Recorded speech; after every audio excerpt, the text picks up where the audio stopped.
Hello students, तो अभी हम स्टार्ट करने वाले हैं ट्रिग्नोमेट्री का एप्लीकेशन क्या है, जिसको हम लोग कभी कभी हाइट एंड डिस्टेंस के नाम से पुकारते हैं सर। हाइट एंड डिस्टेंस के नाम से भी जानते हैं एप्लीकेशन हाँ। ऑफ ट्रिग्नोमेट्री को। तो अब ये सीधा सीधा सवाल ये है यार कि अगर मान लो आप नीचे खड़े हो, आपका दोस्त कोई बिल्डिंग पे हो, ठीक है, और आप उसको देख रहे हो, तो देखने का नजरिया कैसा होता है भाई? जितना आप बिल्डिंग से दूर रहोगे, मान लो यहां पर कोई एक बिल्डिंग है, यहां पे कोई बिल्डिंग है, यहां पर कोई भी खड़ा हुआ है, सपोज है कि नहीं, यहां पे शाहरुख खान अपने मन्नत पे है, क्या सर? शाहरुख खान अपने मन्नत पे है, बिल्कुल। और यहाँ पर जो है पब्लिक देख रही है उसको, तो ज्यादा दूर तक पुलिस हो यहाँ पर अलाउ ना कर रही हो भाई, ज्यादा दूर तक उसके बिल्डिंग के करीब ना जाने दे रही हो। तो यहाँ पर अगर आप खड़े हो, यहाँ पे शाहरुख खान है और यहाँ पे पब्लिक खड़ी है और उसको देख रही है, एग्जाम्पल के लिए बता रहा हूँ यार, मान लो यहाँ से यहाँ तक कुछ दूरी हो, इसका नाम दे दिया यार, मान लो 50 मीटर की दूरी हो यार। तो अब अगर यहां से देख रहे हो, शाहरुख खान देख रहा है, तो सिर्फ आप अगर देख रहे हो, तो नीचे से जो आप देख रहे हो उसका नाम होता है एंगल ऑफ एलिवेशन। और सेम कहानी है, इसको एंगल ऑफ ये लाइन ऑफ विजन बोलते हैं, इसका नाम लाइन ऑफ विजन है।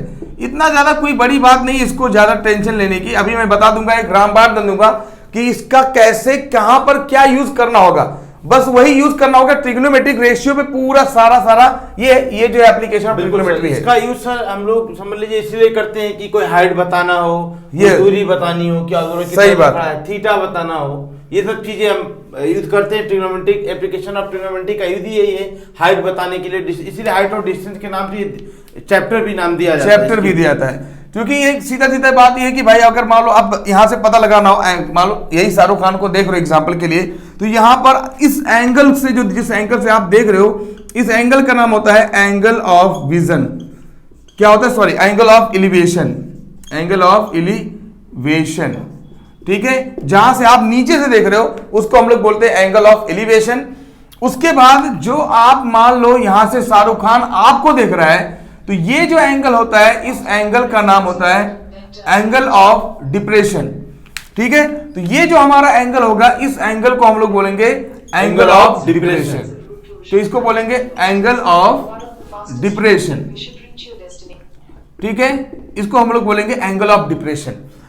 Angle of elevation, angle of depression ना, ये एग्जैक्टली अगर देखा जाए तो सेम होता है। कैसे? मैं आपको बता रहा हूं, ये एक हॉरिजॉन्टल लाइन ऊपर है शाहरुख खान वाली, और ये पब्लिक वाली लाइन है। और अगर आप यहां से एक लाइन जो ड्रॉ करोगे, जो कट करे, इंटरसेक्ट करे, तो ये जो अपोजिट एंगल होंगे वो हमेशा क्या होंगे? बराबर होंगे। अल्टरनेट एंगल, अल्टरनेट एंगल होंगे हमारा, वो बराबर होंगे। तो ये एंगल थीटा और ये थीटा बराबर होंगे। तो एंगल ऑफ डिप्रेशन अगर देखा जाए, एंगल ऑफ डिप्रेशन और यहां पर एंगल ऑफ एलिवेशन, ये दोनों के दोनों बराबर होंगे।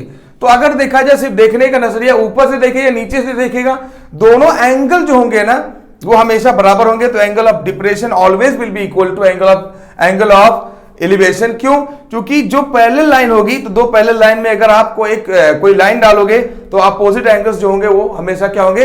ये अल्टरनेट एंगल जो क्या होंगे? हमेशा वो बराबर होंगे। तो ये angle of elevation and angle of depression का मसला हो गया। अब दूसरी बात ये है कि हमेशा मान लो बिल्डिंग है, कहीं देख रहे भाई, तो हमेशा ये मानेंगे कि ये परपेंडिकुलर है कि नहीं? ये हमेशा एंगल, ये क्या है हमारा? ये परपेंडिकुलर है। तो हमेशा आपको यहाँ पर ट्रिग्नोमेट्री यूज होगा, क्योंकि परपेंडिकुलर एंगल जो है, अपना राइट एंगल ट्राइंगल के लिए ट्रिग्नोमेट्री ही इस्तेमाल होता है। अब यहाँ पर आपको क्या क्या यूज होने वाला है, मैं आपको क्लियर कर बता दूं। और एक बात पहले मैं और क्लियर कर दूं कि अगर मान लो कुछ पब्लिक क्या कर रही है, पुलिस और अलाउ कर रही है, तो पब्लिक और उसके घर के करीब जा रही है, उसके और घर के करीब जा रही है, जाते भी है सर, उसके घर के बाजू में खड़े होकर फोटो डाला है। तो जैसे जैसे आप करीब होते जाओगे, जैसे जैसे करीब होते जाओगे, मान लो थीटा 2, थीटा 3, वैसे वैसे एंगल क्या होगा ना, ये एंगल ऑफ एलिवेशन या एंगल ऑफ डिप्रेशन, दोनों के दोनों बढ़ते जाएंगे जैसे जैसे करीब होते। देखो आप ऐसे देख रहे हो, ऐसे देख रहे हो, ऐसे देख रहे हो, ऐसे देख रहे हो, तो एंगल ऑफ एलिवेशन क्या होगा? नीचे से देख रहे हो मान लो, तो एंगल ऑफ एलिवेशन क्या होगा? सीधा सीधा बढ़ता जाएगा, बढ़ता जाएगा, बढ़ता जाएगा। ऐसे देख रहे हो तो एलिवेशन क्या हो जाएगा? 90 डिग्री हो जाएगा, सीधा सीधा। तो अब ऐसे देख रहे हो, अब मान लो सर नीचे झुका दिया, नीचे देख रहे हो अगर, तो नीचे दिखा रहे हो और नीचे झुका रहे हो और नीचे झुका रहे हो, तो ये एंगल ऑफ डिप्रेशन होता है। और ऊपर और उठा रहे हो और उठा रहे हो, तो एंगल ऑफ एलिवेशन होता है, और कुछ भी नहीं यार इसमें, ठीक है। अब यहां पर ये जैसे जैसे आप ये सर जो उठाते जाओगे, वैसे से एंगल ये बढ़ता जाएगा। ये एंगल धीरे धीरे कंटिन्यूअस फॉर्म में क्या होगा, बढ़ता जाएगा। तो ये एंगल पहले कम होगा, फिर और ज्यादा, फिर और ज्यादा। तो कभी कभी इस पे भी पूछता है कि मान लो सामने वाला क्या कर रहा है, ये जो पब्लिक है ये टावर के पास आ रही है, तो एंगल में क्या बदलाव आएगा एलिवेशन में, तो एलिवेशन बढ़ता रहेगा। ठीक है, तो यही है। और जब ये बढ़ेगा तो एंगल ऑफ डिप्रेशन भी ऑटोमेटिक बढ़ेगा, टेंशन ना लो, क्योंकि ये उसके बराबर होता है हमेशा। अब क्या क्या होता है, कैसे क्वेश्चन आ सकते हैं, क्या क्या आपको यूज करना होता है, मैं आपको सिंपल सा क्लियर कट बता दे रहा हूं। सबसे पहली बात तो आप राइट एंगल ट्रायंगल के बारे में पढ़ना है, और ये कोई एंगल दे रखेगा। अब कोई एक एंगल मान लो यार, जो एंगल ये होगा वो एंगल ये भी होगा, बिल्कुल सर। तो कोई एक एंगल मान लो, सीधा सीधा इस पे टेंशन लेने की जरूरत नहीं है। तो जब ये एंगल दे रखेगा और मान लो ये हाइट ऑफ टावर है, ये हाइट है और ये हमारा बेस है, और उसके बाद ये हमारा मान लो ये इंक्लाइन दूरी है, लाइन ऑफ विजन वाली दूरी है, ठीक है, जिसको हम लोग हाइपोटेन्यूज बोलते हैं भाई, हाइपोटेन्यूज बोलते हैं। तो थीटा के सामने हमने पढ़ा है परपेंडिकुलर होता है, और ये हमारा बेस होता है, और ये हाइपोटेन्यूज होता है। अब यहां पे बोलेगा कभी कभी क्या रखेगा, आपको बता दो क्या क्या प्रोबेबिलिटी है आने की और कैसे कैसे आ सकता है, इस टाइप के क्वेश्चन आ सकते हैं। यस सर, कितने प्रोबेबिलिटी होती है। तो सबसे पहला पाकिस्तान भूखा प्यासा, ये सिर्फ हमारा मकसद है कि आपको याद रहे, याद रहने का सिर्फ हमारा मकसद है। पाकिस्तान भूखा प्यासा, हिंदुस्तान हरा भरा, इस याद रखने का तरीका है यार, एक जस्ट फन के फॉर्म में। तो अब आपको क्या रखेगा, यहाँ पे हाइट है, यहाँ पे बेस है। सिंपल सा आपको दिमाग लगाना होगा कि हाइट और बेस जब जब रहेगा, ये हाइट मतलब परपेंडिकुलर और बेस जब रहेगा तो क्या यूज करेंगे। तो ये हमारा होता है tan theta sine cos tan, तो सीधा सीधा tan थीटा जो होता है हमारा, tan थीटा होता है परपेंडिकुलर डिवाइड बाय b, तो परपेंडिकुलर अपॉन b। तो कभी कभी क्या दे रखेगा, ये दे रखेगा, हाइट दे रखेगा और बोलेगा बेस बताओ, तो कभी भी या बेस दे रखेगा, परपेंडिकुलर बोलेगा, तो आप चाहे तो tan लगाओगे चाहे cot लगाओगे, आपका काम खत्म हो जाएगा, b अपॉन p या p अपॉन b, tan या cot लगेगा, हमेशा दिमाग में रखना है। अच्छा एक बात और है, अगर ये इन दोनों में से एंगल दे रखे और इनमें से दोनों में से कोई एक दे रखेगा, तो हमेशा आप ये tan लगाकर ये तो निकाल लोगे। अब उसके साथ साथ अगर ये भी पूछता हो सर कि ये बताओ कि ये हाइपोटेन्यूज मतलब ये पूरा जहां से देख रहा है लाइन ऑफ विजन वाली दूरी कितना होगा, मैं शाहरुख खान से अगर सीढ़ी लगा के डायरेक्ट में जाना चाहूं ऐसे, तो वो दूरी कितना होगा, ये दूरी कितना होगा। तो सीधा सीधा एक बात और यूज होगा हमेशा, वही यार पाइथागोरस थ्योरम इस्तेमाल होगा कि हाइपोटेन्यूज का square is equal to perpendicular का स्क्वायर प्लस बेस का स्क्वायर, यही होने वाला है यूज, और कुछ नहीं। इससे अपना काम हो जाएगा बहुत आसानी से। अच्छा दूसरी बात ये, कभी कभी क्या रखेगा, इसको नहीं रखेगा, इसको पूछेगा और इसको रखेगा मान लो, या उनमें से इसको पूछेगा और इसको दे रखेगा, या इसको दे रखेगा इसको पूछेगा।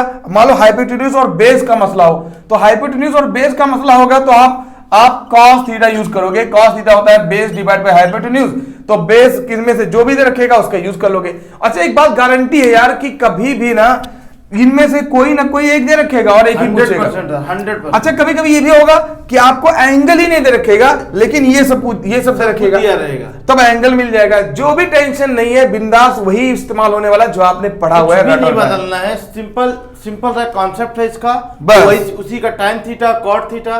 बाकी आप पाइथागोरस थ्योरम पढ़ के ही आए हैं, तो कुछ नई चीज तो है नहीं आपके लिए, कोई भी चीज नहीं, हमने उठा के ले आए यहाँ से। अब उसके बाद अगर देखा जाए परपेंडिकुलर, यहाँ पे सीधा सीधा आपको वही स्पेशल एंगल भी यूज होगा। साइन 30 कितना होता है, साइन 45 कितना होता है, साइन 60 कितना होता है, साइन 29 कभी जिंदगी में नहीं आने वाला। जो स्पेशल एंगल आप पढ़े हो वही यूज होने वाला है। उसी के बारे में एप्लीकेशन जो भी हमारा है, जीरो नहीं रहे, जीरो आता है क्या सर? नहीं जीरो का आएगा सर, जीरो नहीं आएगा। 90 आता है क्या सर? कि आप जरूर 90 पे खड़े होके 90, हाँ बिल्कुल हो सकता है सर, क्यों नहीं ऐसे देख, बिल्कुल ऐसे खड़ा होके उसी पोल पे ही खड़ा होके देखेगा सर, तो उसका बेस जीरो होगा, और जाहिर सी बात है बेस जीरो होगा। जब सामने बिल्डिंग है, सामने इस चीज को मैं देखना है मुझे यहाँ पे, तो ऐसे देख रहा है और क्या सर, तो यहाँ पर बेस हमारा जीरो होगा और क्या सर। 30, 60, 45, 90 यही सब, लेकिन 90 नहीं, ज्यादातर आपको 30, 45 और 60 आता है, इसके अलावा कुछ रहेगा। 90 तक क्यों पूछेगा सर? 90 क्यों, वहां पे पोल पे खड़े होकर पोल को देख रहे हैं, तो कुछ फायदा नहीं होगा। चल, और बिल्डिंग में अगर कोई ऊपर है तो कैसे दिखेगा वैसा, दिखेगा भी नहीं, वो तो एक लॉजिकल हो गया सर, है नहीं। अब उसके बाद यहाँ पर हमारा क्या होगा, कभी कभी ये दे रखेगा और ये इनमें इसको पूछेगा, कभी कभी ये दे रखेगा इसको पूछेगा। तो P और H का मसला जहां पे आएगा परपेंडिकुलर हाइपोटेन्यूज का, तो आप हमेशा यूज करोगे साइन थीटा, तो साइन थीटा बराबर होता है P अपॉन H, या इसको कॉसेक थीटा भी लगा सकते हो, लेकिन आपको कोई जरूरत नहीं है यार, H अपॉन P। तो ये हमारा इस्तेमाल होगा। तो कभी ये पूछेगा ये रखेगा, ये रखेगा, ये पूछेगा तो आप आराम से यूज कर सकते हो। और फिर से ये अगर पूछेगा तो फिर से आप ये पाइथागोरस थ्योरम यूज करोगे, पूरे चैप्टर के साथ पूरा खेलोगे, और यही है, इसके अलावा कुछ भी नहीं है। चलो 1 बाय 1 क्वेश्चन करते हैं, जितना भी आपके एग्जाम में आया हुआ है फटाफट अभी खेल देंगे, हो जाएगा खेला। यस स्टार्ट करते हैं सर। यस सर, तो इसको इरेज करते हैं सर, और बिल्कुल प्लीज सर। चालू करते हैं हम लोग एक्सरसाइज के पूरे क्वेश्चंस।